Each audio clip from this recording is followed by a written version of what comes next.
ஒரு மிகப்பெரிய மலைக்கு பக்கத்துல இருந்த காட்டுல ஒரு கரடி வாழ்ந்துகிட்டு வந்துச்சு.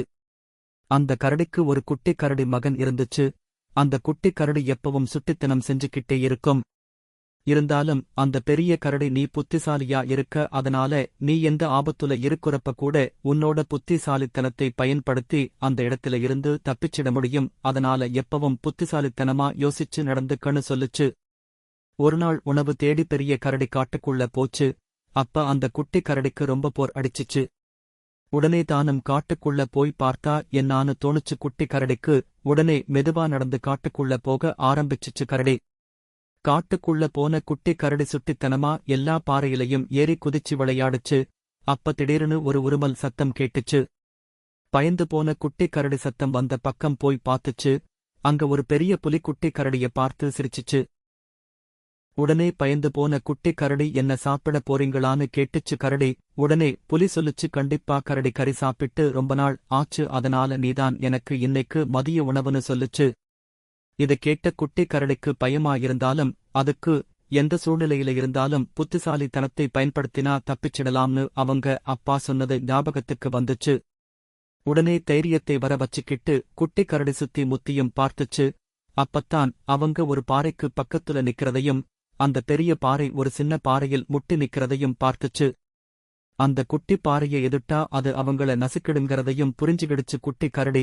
எப்படியாவது இந்த சின்ன பாறையை பிடிச்சு இழுத்தம்னா அது அந்த புலி மேல விழுந்து அமுக்கிடும், நாம தப்பிச்சிடலாம்னு நினைச்சுச்சு.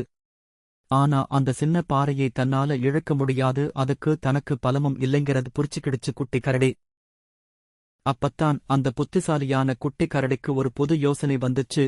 உடனே புலிகிட்ட கேட்டுச்சு, உங்களுக்கு ரொம்ப பெரிய பலம் இருக்காமேன்னு.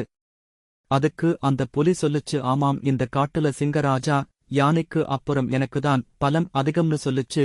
இதை கேட்ட கரடி சொல்லுச்சு, நான் இன்னைக்கு உங்களுக்கு சாப்பாடா மாறினதுல ரொம்ப சந்தோஷம். என்ன எப்படியும் நீங்க சாப்பிட போறீங்க, இருந்தாலும் எனக்கு உங்க பலத்தை காமிங்க, எனக்கு ரொம்ப ஆசையா இருக்குன்னு சொல்லுச்சு. உடனே புலி சொல்லுச்சு, என்ன செஞ்சு என்னோட பலத்தை நிரூபிக்கிறது, இந்த மரத்தை அடிச்சு உடைக்கட்டுமான்னு கேட்டுச்சு. அது நானே செஞ்சுடுவேனே, இங்க பாருங்க இந்த பெரிய பாறை, இத தூக்குங்க பாக்கலாம்னு சொல்லுச்சு. அதுக்கு புலி சொல்லுச்சு, இது இந்த உலகத்துல இருக்கிற யாராலையும் முடியாது, என்னால செய்ய முடிஞ்ச வேற ஏதாவது சொல்லு, நான் செய்கிறேன்னு சொல்லுச்சு. அப்ப அடியில இருக்கிற அந்த சின்ன கல்லையாவது தூக்குங்கன்னு சொல்லுச்சு. உடனே அந்த புலி அந்த சின்ன கல்ல அசைச்சிச்சு. உடனே அதுக்கு மேல முட்டிக்கிட்டு நின்ன பெரிய பாறை புலி மேல விழுந்து நசுக்கிடுச்சு. இதை எதிர்பார்த்து நின்னுகிட்டு இருந்த குட்டி கரடி டக்குனு அடுத்த பக்கம் ஓடி தப்பிச்சிடுச்சு. கொஞ்ச நேரத்துக்கு அப்புறமா அதை தேடி அவங்க அப்பா பெரிய கரடி வந்துச்சு. நடந்ததை எல்லாத்தையும் கேட்டு தெரிஞ்சுகிட்ட கரடி புத்திசாலியான தன்னோட மகனை ரொம்ப பாராட்டினாரு. இந்த கதையிலிருந்து நமக்கு என்ன தெரிஞ்சது பசங்களா? பலம் இருந்தா நல்லதுதான், ஆனா புத்திசாலியா இருந்தாதான் ஜெயிக்க முடியும். சின்னவங்கன்னு நினைச்சு யாரையும் தவறாக நினைக்கக்கூடாது, அவங்களால பெரிய காரியமும் முடியும்.